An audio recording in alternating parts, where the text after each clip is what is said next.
Allez, bonjour à tous. Donc, on est avec Fédé Volksman, avec qui on a gagné le Mini Fastnet.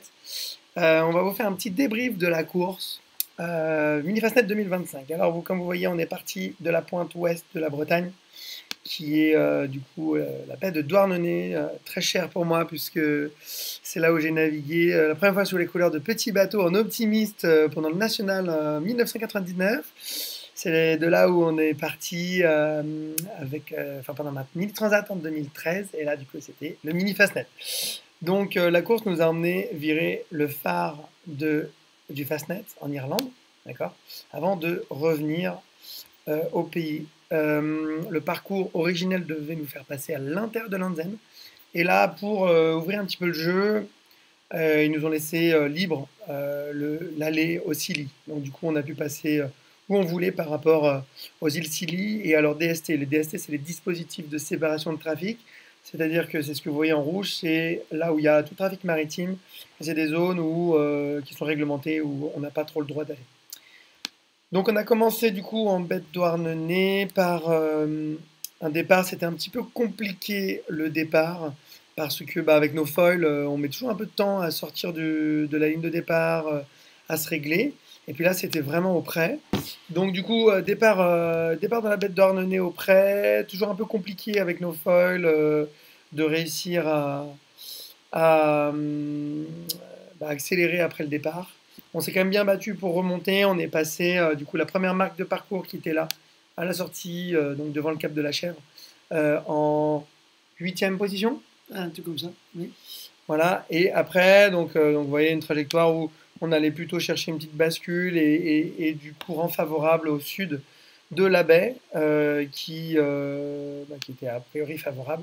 Et après, on allait chercher une petite bascule à droite plus tard ici, euh, pour aller chercher Parquette. Parquette, qui est un petit phare qu'a oublié notre ami Alex sur la route. On n'est pas du tout passé sur la terre, là il y a un problème de cartographie, on est passé dans les cailloux ici. Et puis après on a attaqué le chenal du four. Beaucoup de sargasses aussi.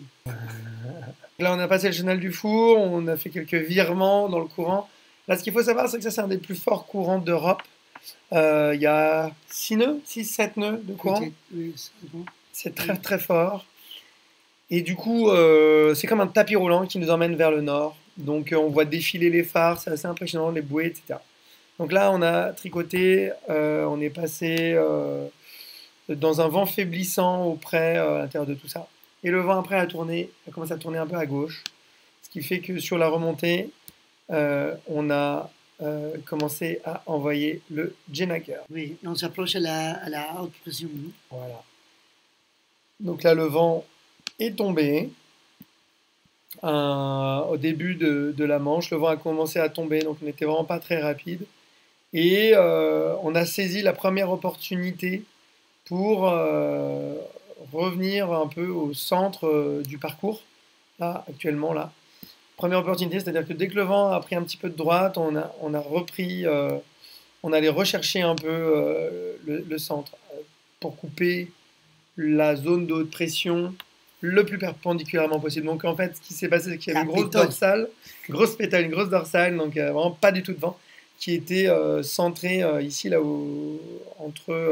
dans l'alignement en fait de la Manche, et elle descendait tout doucement. Donc du coup, et puis c'était plutôt plus gros à l'ouest, mais en fait cette météo est toujours incertaine.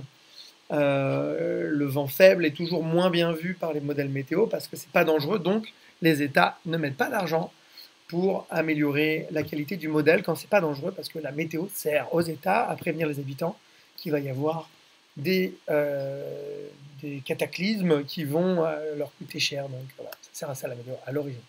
Donc c'est ce qui fait que du coup c'était un peu divergent. Nous, ce qu'on a fait avec Fédé, c'est qu'on on a vraiment fait le bord rapprochant. Et là, au milieu, du coup, là, je crois qu'on a fait plus de virements pendant cette nuit-là, pendant ces 24 heures-là, que pendant tout le reste de l'année. On a dû faire 50, 100 virements. Oui, avec les Genac. Avec le Genac, exactement. Et là, voilà, on était capable de faire un virement toutes les minutes.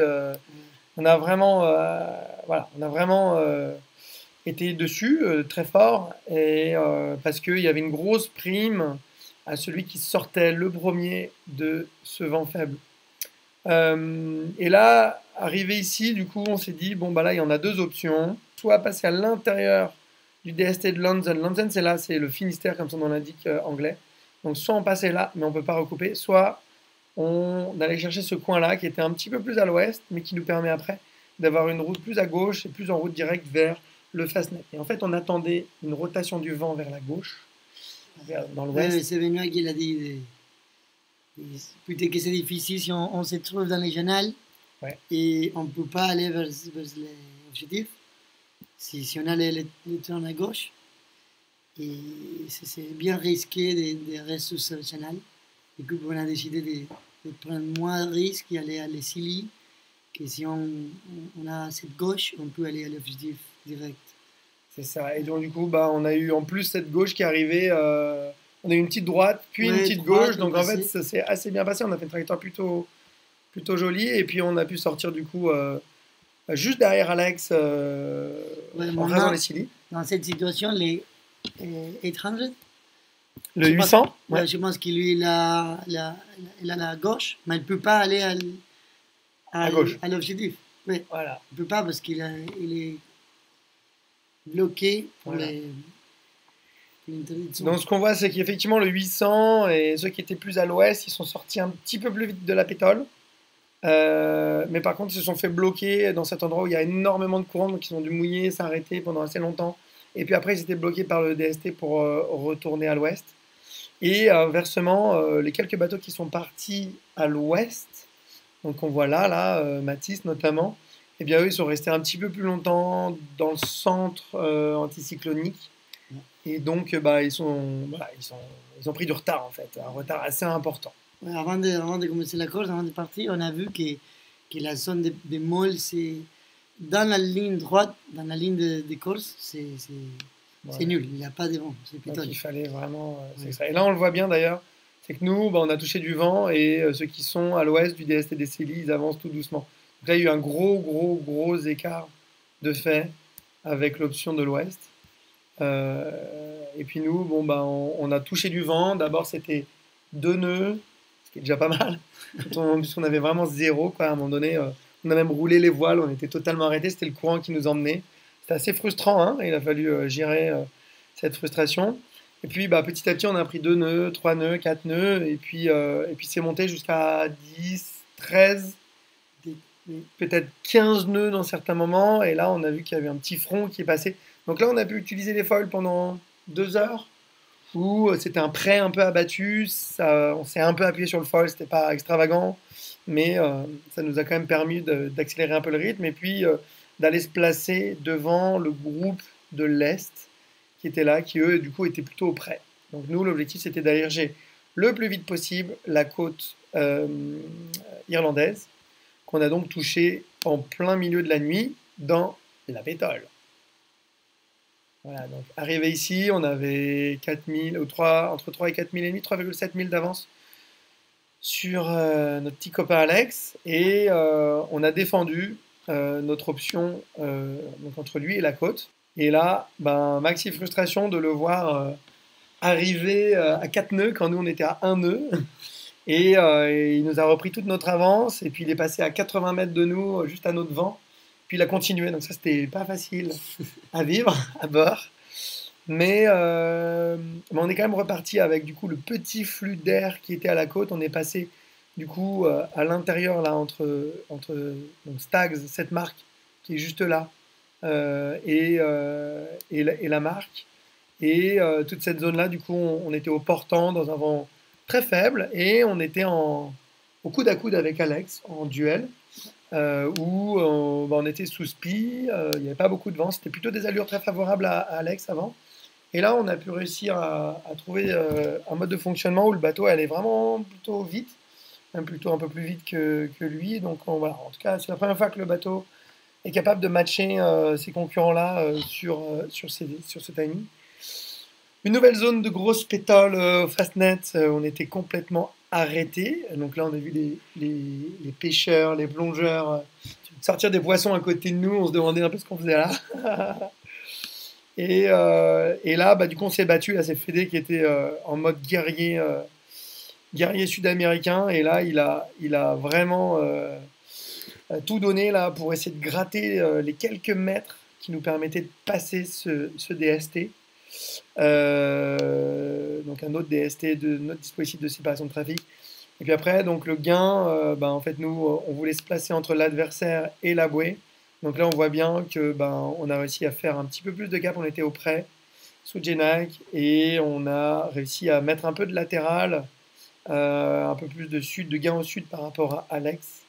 Les autres, on les voyait pas, donc on savait pas où ils étaient. Donc on a défendu Alex. Et puis, ben, on allait chercher du coup la rotation. Donc on est re-rentré dans le système anticyclonique où il y avait peu de vent. Non, il y avait vraiment très peu de vent. Il y avait quoi, 3, 4 nœuds? Ouais. 3, 4, 5 nœuds. Et là, voilà, on a fait un joli virement. C'était plutôt. On a fait un bon angle. Et puis après, bah, on s'est dit, avec pas mal de discussions, on a continué.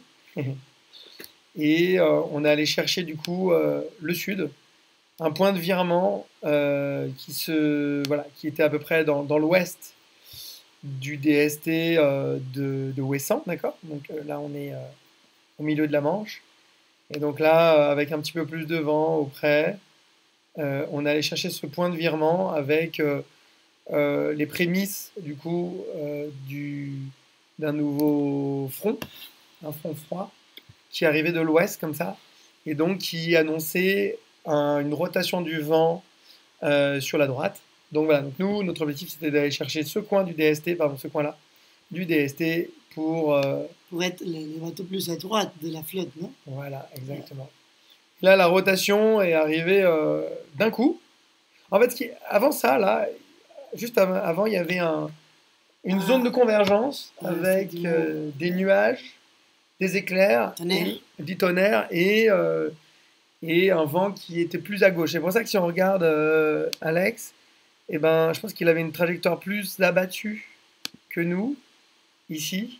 Et là, on le voyait bien parce que quand on se rapprochait du nuage, là, on redescendait dedans. C'est pour ça qu'on a fait un autre petit virement pour essayer de s'éloigner, revenir du bon côté du nuage et du coup continuer. Donc ça, je pense qu'on a gagné pas mal en restant sur ce bord-là.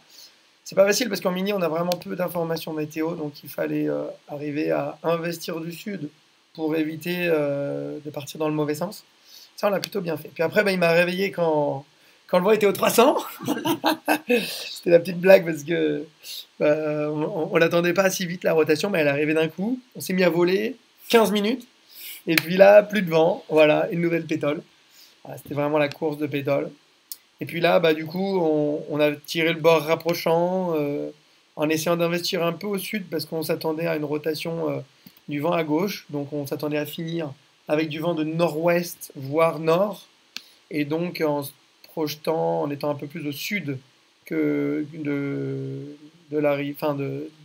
notre ligne.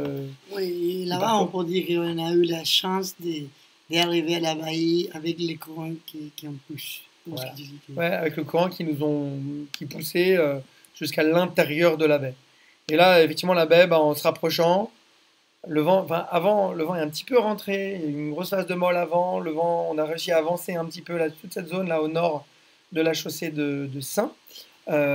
Et par contre, dans la baie, comme toujours, et on s'était préparé à ça, et le vent est tombé complètement. Et le vent a tourné un peu dans tous les sens. On a eu du vent qui a fait tout le tour. Et du coup, nous, on s'est vraiment très appliqué à rester concentré jusqu'à la fin. Là, on voit bien notre trace, elle fait plein de virements. Parce qu'on était vraiment dessus jusqu'à la fin pour atteindre la ligne d'arrivée. Au tout petit matin, dans un vent évanescent, avec quasiment pas de vent, on a réussi à prendre une petite risée qui nous a poussé juste sur la ligne. Et là, on a pu célébrer du coup cette belle victoire d'une course qui était très difficile, tactiquement très intéressante. Ce que je retiens, c'est qu'on a énormément discuté avec Fédé sur la météo. Je pense qu'on a vraiment bien compris les phénomènes météo, les enjeux météo. Il faut dire qu'au bout de 6 jours, la météo qu'on a à bord, elle est assez dépassée. Donc ça, c'est la discussion qui était vraiment de qualité que je retiens de cette course. Et puis, on a vachement travaillé sur le bateau, le centrage des poids, l'utilisation, la forme des voiles, du Genac et tout. Et ça, je pense que ça fait la vraie différence. Donc, bah, c'était une course. Enfin, je sais pas, qu'est-ce que tu en as pensé? Ouais, pour moi aussi, c'est une excellente course. C'est satisfactoire, tu dis ça? Factuaire? Satisfa- Satisfaisant. Satisfaisant d'avoir un bateau qui tout le monde espère qu'il vole, mais on ne vole pas, mais vraiment on peut aller, On peut quand même aller l'utiliser. vite. Oui, Ouais. c'est génial. J'ai été bien content sur la course. Voilà, donc bah, malheureusement, j'ai pas pu te faire voler énormément pendant cette course-là. T'as pas vu le On a bateau? volé les courses avant, les jours avant, Ouais. et on a fait, On a fait une on petite a fait sortie. En fait, ce qu'il faut expliquer, c'est qu'on a petit fait deux record. sorties. La première, on y allait juste pour prendre en main le bateau et on a battu le record du bateau à 31,9 nœuds avec un journaliste de voile et valier à bord. Donc ça, c'était assez impressionnant, je pense. Puis pendant le prologue, on a volé aussi au portant et voilà. Donc ça, l'idée, c'était vraiment de C'est que un bateau Fédé- incroyable. Ouais. Ouais, c'est incroyable, les plastiques, les bateaux, pour moi, c'est une expérience top. Ouais, bah écoute, pour moi aussi. En tout cas, c'était un plaisir de t'avoir à bord, Fédé. J'espère que tu reviendras. Fédé, c'est un grand champion. C'est lui qui a gagné la dernière Mini Transat.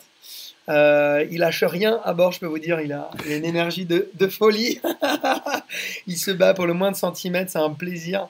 Et puis voilà, tu veux nous parler de ton projet en 2 secondes. Qu'est-ce que tu voudrais faire Ouais, on continue sur la course au large. Oui, j'aime bien de faire des mocas et continuer, oui, c'est sûr. avec un objectif de Vendée Globe aussi? Ouais, peut-être.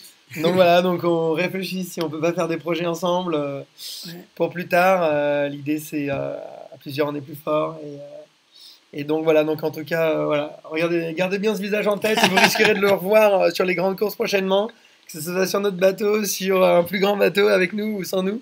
Il a un grand avenir. Donc voilà. Donc en tout cas, merci de nous avoir suivis. J'espère que vous avez vu les magnifiques images qu'on a ramenées de la course et de l'arrivée. Et du coup, la prochaine course, ça va être la Transgascogne, la Pourrou Transgascogne, qui va partir le 18 juillet, c'est-à-dire dans Jusque 2 l'Espagne. semaines, en Espagne. Ça, c'est une super belle course qui se déroule en 2 étapes. C'est la répétition générale. C'est la répétition générale avant la Mini Transat. C'est une course que Caro avait gagné la première étape en battant Fédé à cause d'un problème de bidon, mais que Fédé avait remporté sur la deuxième étape. Donc voilà, donc souvent on voit les forces en présence sur cette course, donc j'ai hâte cœur d'être là. Et puis une course qui va en Espagne, c'est vraiment super chouette.